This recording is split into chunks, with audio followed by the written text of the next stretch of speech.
যেহেতু শীত শুরু হয়ে গেছে, তো আমরা এখন পেয়ারা গাছ কিন্তু প্রুনিং করে দিয়েছি। সেই সাথে গাছের ফুল ফল আনার জন্য এবং একটি গাছের বৃদ্ধির জন্য আমরা কিন্তু এই গাছটিতে এখন সার প্রয়োগ করব। ঠিক কীভাবে আপনারা কতটুকু সার প্রয়োগ করবেন সেই সম্পর্কে আমি আপনাদেরকে ভিডিওতে দেখাচ্ছি, এবং কিভাবে আপনারা সেই গাছের গোড়ায় সারটা প্রয়োগ করবেন সেটা আমি সম্পূর্ণ ভিডিওতে দেখাবো।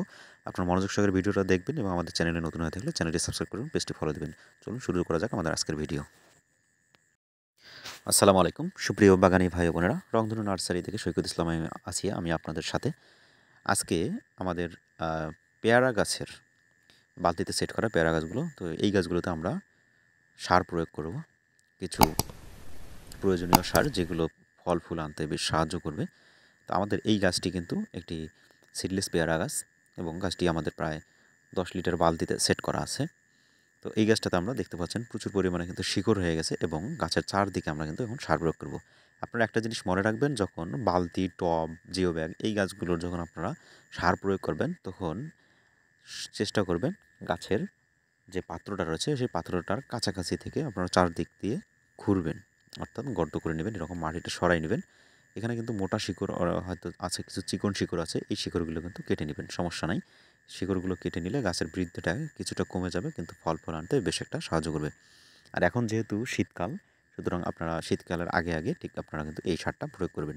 দেখতে পাচ্ছেন আমাদের এই যে পেয়ারা গাছটা রয়েছে তার চারদিকে আমরা মোটামুটি কিন্তু গর্তর গভীরতা প্রায় 3 ইঞ্চি হবে, 2.5 থেকে 3 ইঞ্চি হবে, এবং দেখতে পাচ্ছেন দূরত্বটাও বালতি থেকে গাছের দূরত্বটা মোটামুটি 3 থেকে 4 ইঞ্চি হবে। তো এরকম একটা স্পেস দিয়ে আপনারা কিন্তু গাছগুলোতে সার প্রয়োগ করবেন। পাত্র আপনাদের যেরকম থাকবে ঠিক সেই আনুপাতিক হারে আপনারা কিন্তু এটা প্রয়োগ করবেন। যেহেতু আমার এটা 10 লিটার বালতি, এবং আপনারা যদি এটা জিও ব্যাগ হয় কিংবা ড্রাম সেটআপ হয়, সেই অনুযায়ী বালতি ড্রামের চারদিক থেকেই আপনারা মূলত গর্ত করে নেবেন, এবং এইভাবে খুব বেশি না, গাছের যে সাইজ এবং গাছের যে গড়ন সেই অনুযায়ী কিন্তু আপনারা সারটা প্রয়োগ করবেন। খুব বেশি পরিমাণে দেওয়া যাবে না। দেখতে পাচ্ছেন আমি এখানে মাত্র 1 মুষ্টি সার পরিমাণ এই গাছটার গোড়ায় প্রয়োগ করলাম, এবং ঠিক এভাবে আপনারা সারটা প্রয়োগ করার পর আবার করবেন কি, ঠিক মাটি, যে মাটিটা আপনারা একটু আগে সরাই নিয়েছিলেন সেই মাটিটা আবার এর চারদিকে ঠিক এইভাবে দিয়ে গর্তটা পূরণ করে দেবেন, অর্থাৎ পুরো সারটা একদম যাতে মাটির নিচে থাকে, এবং গোড়াটা পুরোপুরি সমান করে দিবেন, যাতে করে গাছের যে সারটা সেটার গ্যাসটা যাতে বাইরে চলে না আসে।